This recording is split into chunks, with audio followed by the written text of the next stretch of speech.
I am Bruce Whitfield, and I used to be a big fan of But.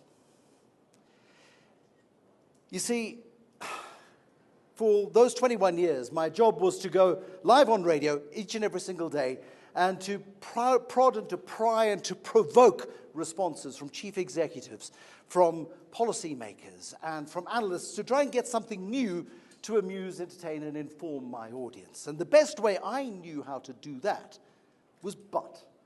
Because But makes you sound sharp. But makes you feel very superior. But makes you feel in control.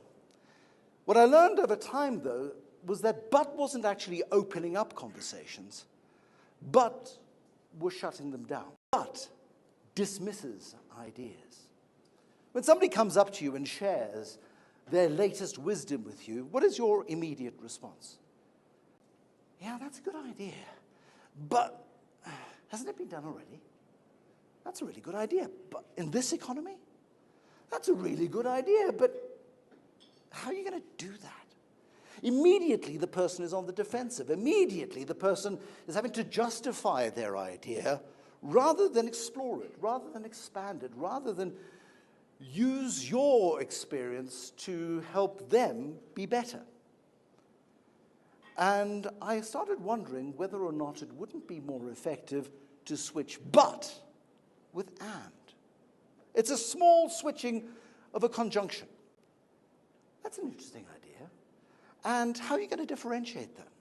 That's an interesting idea. And how are you going to navigate what's really quite a tough economy? That's an interesting idea. And how are you going to build a team to help you deliver that idea? Immediately, you're still challenging the idea without dismissing it. And this isn't just some quirky little communication tool. It's actually a fundamental life skill that is how leaders face huge complexity, how they reframe problems, and how they challenge the great difficulties that they face in the world to help them to lead better.